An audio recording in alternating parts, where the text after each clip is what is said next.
So talaga namang nakakaloka itong pasabog ng isang dating senadora, right? Nabuhay ulit na di umano ay nagpupulburong si Kuting. Hindi siya kinakasuhan sa kanyang pasabog. Ngayon, ano kaya ang gagawin ni Queen B laban sa dating senadora? Nabuhay ang kanyang mga pasabog dati. Alam niya, lagi daw vangag, hindi nagtatrabaho, puro party. Yun ang sabi ng dating senadora. Ngayon, may isa tayong senadorang pag-uusapan. Malamang alam niya to, di ba? Kapatid niya eh. Mahal na Senadora Amy Marcos, itong mga pasabog ng kapwa mo senadora or pareho mo senadora dati. Ano to? Patunay to eh, 'di ba? Alam patunay na gawain talaga ni Kuting ang bisyong inaakusa sa kanya na maaaring totoo ang pulveron video na anytime from now ay pasasabugin ng kung sino man ang may hawak ng video na yan. So dahil nga daw po dito sa video ni Miss Marlica, dahil sa mga trending na usapin ng pulveron, nape-pressure na ang mahal na Senadora Amy Marcos. May nakita ko ditong vlog ng kung sino man. Ayan, nag-react siguro itong vlogger sa post ni Miss Maharlika. Sabi niya ay, ayan, Senadora Amy Marcos nape-pressure na. Pulveron video hawak ni Maharlika. Maaaring may hawak si Miss Maharlika, pero maaaring kalat yan. And malamang ang nag-record niyan si Taning, according sa nauna nating vlog. Kung di nyo napanood, balikan nyo yung ibang mga videos natin. No, pwedeng si Taning kasi ang nag-produce nun eh. Siya lang ang bagong tropa ng 'di ba, ng kampo ni Kuting at Ahas. Siya lang ang bagong sampid sa pamilya or sampid sa barkadahan or sa circles of friends. Alam nga namang pwede rin ilaglag si Kuting at si Ahas ng 'di ba, ng mga former friends nila na hindi natutuwa sa kanila. Pero yung may traits or may potential na gumawa niyan ay si Taning. Kilala si Taning na mahilig sa ganyan eh. Mahilig mag-capture ng ebidensya, screenshots, video recording, pwedeng ganun, di ba? O proud na proud nga siyang i-publish or i-post sa kanyang social media yung mga screenshots ng convo nila ni Baste, ni Polong, ni ngayon ni Sandro Marcos, di ba? Ma'am Shi, gising-gising pag may time. But anyway, si Senadora Amy kaya ay dapat nang gumising. Ang dahil kong mga like, Pulveron video, bagong pasabog ni Maharlika, Liza Smugs, nagpapanik na daw si Senadora Amy na iipit sa issue ni BBBM at ni Kinemi Latik, ilalaglag na nga ba ang video? Napipressure si Senadora Amy. Unang-una, dahil kapatid niya ang involved, di ba? Ayan, bakit napapadalas ang pagkontra kay BBBM? Ito yung mga nakita kong mga kinokontra nga niya yung kapatid niya kasi mali yung mga desisyon. At sa tingin ko, hindi si Puting ang nagdesisyon sa bansang ito, iba. Okay. So, ito pa ang isang post, Senadora Amy. At pag-usapan natin mamaya, magre-react lang ako dun sa vlog ni General Macanas. Ang hirap i-PR si Amy, sabi dito ng isang DDS. Mahirap ipalabas na conflicted siya between her family and her friendship with the Dutertes. Mas mabuti pang mag-retire na lang siya. Mag-retire ka na lang daw sa politics, Senadora Amy, ang hirap mong i-promote, ang hirap mong i-PR, ang hirap mong di ba, parang ikampanya or ipaglaban sa ibang tao. Kasi Marcos ka nga, damay ka sa ginagawa ni Kuting, sa kapalpakan ni Kuting.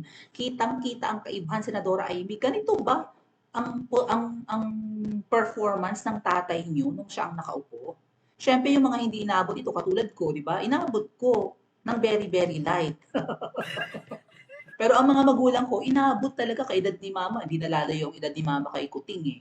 Inabot ni mama ang panahong, ang Marcos regime, yung nauna, yung tatay. O eh yung mga hindi umabot, syempre may Marcos na noon, so may Marcos na naman ngayon, mahal ng bilihin, kalat ang droga, lala ng krimen, ang hirap ng buhay sa Pilipinas, hindi tumataas ang sweldo, utang ng utang, hindi naman nararamdaman, ayuda ko no, tapos hindi naman namin natanggap. Kung may natanggap man, hindi lahat. Maglalaan sila ng 500 billion. Dapat lahat bibigyan. Dinaig pa nga ang pandemic. Wala namang pandemic next year. Maglalaan ng 500 billion. Maybe gumamit muna tayo ng calculator. No? Naaalibad pa rin ako sa 500 billion bago tayo mag-discuss din kay Senadora Amy. At Senadora Amy, trabaho mo to. Trabaho yung mga senador kung sino man ang assigned. Ba't ko sa inyo ito, itong 500 billion, napirmahan na pala napirmahan na ng kapatid mo? Tuloy na ito. 500 billion ayuda ha. 1, 2, 3, 1, 2, 3. This is 500 billion, mga dad kuya, di ba? Okay ba signal natin? Carry Pang, pagtsagaan. That's 500 billion. Oh, 500 billion pa lang to. 1, 2, 3. Oh my God. How many zeros? 11 zeros? My God. What's 500 billion, di ba? Oh, 500 billion. Ang laking pera. Yan mga ate at kuya. Hindi yan basta-bastang salapi, ha? I-divide natin sa kung 110 million Filipinos tayo, pagpalagay natin yung average family ay merong 4 na miyembro. Walang dalawang anak, nanay, tatay. So yung 100, kung yung 110 million Filipinos i-divide natin ng 4, right? Kunwari 4. 4 kasi may nanay, tatay, may anak. Yung iba dyan, mas malaki ang pamilya, di ba? Pero sabihin natin average. Divide natin yung 110 million sa 4, so papatak siya ng halos 25 million. So baka yung family sa Pilipinas ay 25 million families. Is that right? I think so. Sige. Divide natin yung 500 billion sa 25 million. Okay? Divided by 25, 1, 2, 3, 1, 2, 3, 25 million. Ayan na. Equals 20K. Mga ate at kuya, ayan, tandaan nyo yung figure na yan ha, 20K. Ano ang ibig sabihin? Kung 110 million Filipinos tayo, individually, kunwari ang average ng ng isang pamilya ay 4 na miyembro, no? May 2 anak. Pero syempre, iba mahigit dyan, iba konti rin. Pero kung i-divide natin sa 4, may nanay, may tatay, may 2 anak, ang 110 million Filipinos, papatak yun na 25 million families. So, per household po kasi ang bigay ng ayuda, per pamilya. Ang isang household, lalo na ang isang pamilya, sa isang bahay, di ba, ang buong bahay na yun, or ang isang bahay na yun, ang makaka-receive ng 20,000 next year. Pag wala kayong na-receive na 20K ayuda, magreklamo na kayo. Kasi 500 billion ang bigayan. Bakit? Karapatan ng lahat bigyan. Baka nga hindi nila bigyan ng mayayaman, lalaki pa to. Ba't mo bibigyan ng 20K ayuda ang mga elite? Di ba? Tatawanan nila yan. Baka nga mamaya dumoble pa to, or di ba? Madagdagan pa, baka maging 30K pa nga kung puro mahihirap lang ang bibigyan. Mag-agree ba kayo? Kasi hindi bibigyan yung mayayaman. Huwag na, chicken feet na sa amin 20K na yun. Diyos ko po. Sweldo lang ng aming mayordoma yan. Oh. Huwag na, ibigay nyo na lang sa mahihirap. Oh. Madadagdagan pa to, yung 20K na marireceive ng bawat pamilya sa atin, baka maging 30K pa nga dapat. Pag wala kayo na-receive na ganyang amount, magreklamo kayo. Ang laki ng budget, walang pandemic, tapos wala kayong marireceive. Ano to, lokohan? Tama ba? Anyway, Senadora Amy, hirap na hirap i-promote to. Damay ka sa palpakan kuting. Sira ang apelyedo niyo sa taong bayan. Oh, ano pang sabi dito ng isa? Miss Pebbles, nag-post kanina, kahapon. Ayusin ninyo ang problema ng pamilya nyo. Yung alitan nung maghipag, sino yung maghipag? Malamang si Queen Bee at saka si Senadora Ivy. Mga nyeta kayo ang daing nadadamay sa kaartihan ko sa buhay. Malamang yung maarte ay si Buto, di ba? Ngayon pati loyalista, hinaharas nyo mga hindwatch. Loyalista. Alam nyo, ang mga loyalista, hati na mga ate at kuya. Sino ang mga loyalista? Ang mga loyalista ang naunang ang mga matatandang generation ng ng supporters ng mga Marcos. Ito yung mga malamang kaidari ni Madam Imelda, kaidari ni Apo Lakay, or kaidari na rin ni PBBM. Malamang mas matanda. Kasi may mga loyalista na mga ate at kuya, meron ng mga loyalists. Bata pa si PBBM. Maliit pa siya, maliliit pa silang anak ni na Madam. May mga loyalista na. Yung ibang loyalista, mga nangamatay na nga Senadora Amy. Hold on. Diba, mga pumanaw nung yung iba, nung kami ay nag-meet and greet last year, yung kasama namin sa meet and greet na ensaymada ang pinakain sa amin, Mga senior citizens ang kasama namin, matatandang loyalista. So yung mga loyalistang sinasabi ni Ms. Webos, apektado yan ngayon. Yung mga nagmamahal sa magulang ni Kuting at ni Senadora Amy. Senadora Amy, alam mo yan, ramdam mo yan.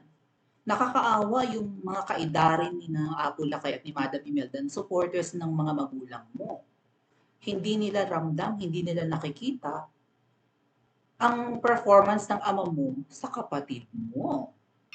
Bibiguin mo ba sila? Ano pang inaantay mo, Senadora Amy? Nag-aantay ka ng himala? Baka lumabas ang video niyan. Nagsalita ng isang senadora, durugista ang kapatid mo. Jodictiba ang kapatid mo, rather. Oh, lumalabas yung mga video, si Miss Maharlika nag-vlog about pulburon, kalat na daw ang video ng pulburon, USB is the key, or flash drive is the key, or memory card is the key. Ang pagsishare ng video, physical, at least doon sa maliit na storage, hindi online.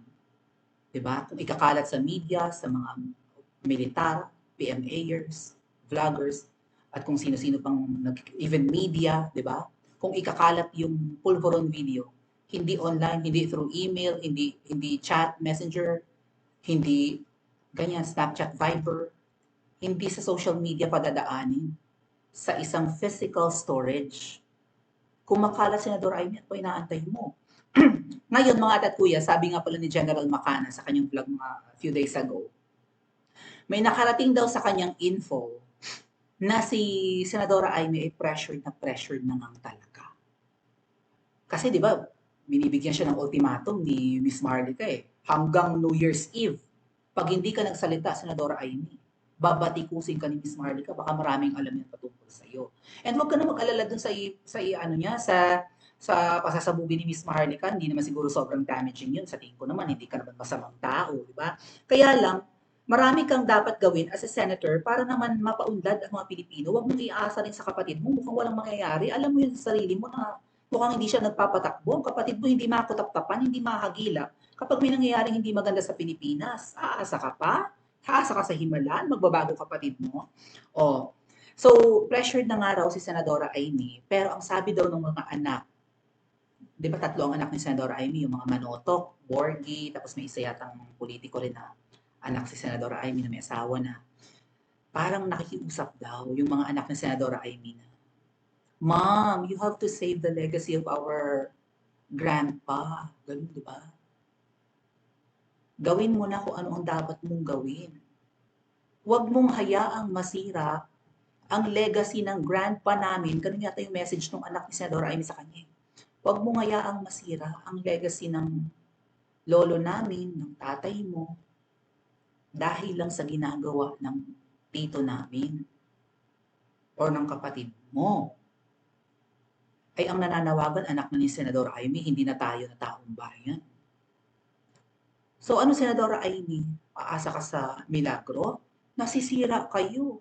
Sa mga post ni Miss Pebble, sa post ng isang ito, ang hirap mong i-promote, ang hirap mong i-PR, ang hirap mong i-endorse, nakakaladkad ka sa nangyayaring trabaho ng kapatid mo ngayon. Ang dami ng red flag sa kapatid mo na tinanong ang kapatid mo dati kung bakit tatakbo, to protect the family. Yun daw ang dahilan niya, hindi to serve the people. May nagsabi pa nga na, ay naku, bakit ako papaspas? Parang ganito yung sinabi, I think si Miss Marlica nagbanggit nito. Sabi daw ni Kuting, ay naku, bakit naman ako magtatrabaho ng paspas bilang presidente? Mapapagod ako, wala namang utang na loob ang mga Pilipino, hindi naman marunong magpasalamat. My God, Kuting, ano yung sasabi mo? Tapos nung mga meeting de avance, hindi rin naman may tama sa puso ang sinasabi ni Kuting. Paminsan-minsan tumachamba siya na nakaka-touch yung sinasabi niya. It was VP Sara kahit papaano na tumatalab sa puso nung nakikinig. Kung naka-attend kayo ng mga grand rally, ganun kasi nakaka-attend ako niyan, sumasama ako. Doon namin nararamdaman si VP Sara pag nagsalita, may tama sa puso. May talab. Matatouch ka, mapapaiyak ka nga. Si Kuting bibihira, merong mga moments na di ba? Pero may mga times na lutang din siya, na hirap siyang, sabi ang palusot naman sa Imada, kasi hindi naman sanay si Kuting na magsalita ng Tagalog. Lumaki naman yan sa Ebro, nag-aral nga yan sa UK. Sabi, talaga ba? Hindi niya forte ang Tagalog. Siyempre, Bisaya ang nanay niya, Ilocano, mga palusot na laang. Malamang hindi talaga bukal sa loob niya. Very cliche lang magsalita si Kuting, very gasgas, very generic ang mga sinasabi. Hindi bukal sa loob, memorized. Even yung message niya, malamang during Rizal Day, ganun din, di ba? Oh, may Rizal Day ngayon eh. Oh. Hindi mo ramdam. Kahit yung message ng Pasko, sana'y kabutihan ang mangibabaw sa puso. Anong mga kaululan yun? Kaututan rather. Bawal daw. Huwag ko daw sobrahan, sabi natin din. Ang message ni VP Sara ng Kapaskuhan, alalahanin natin ang mga may hirap, ang mga may sakit, ang nagugutom, ang mga tagumatayon, mga nag-aagaw buhay, wag natin silang kalilimutan. Hindi lang yun salita, may gawa. Ayun, may pahalipayon sa Davao. 'Di ba yung annual Christmas party, Christmas gift giving ng mga Duterte. Hindi daldal, may gawa. After magdaldal ng Christmas message, ayun, nasa Davao si VP Sara, namigay 5 kilometro ang pumila. Oh, may pera, may pagkain, may gift check pa, may may supot pa ng groceries.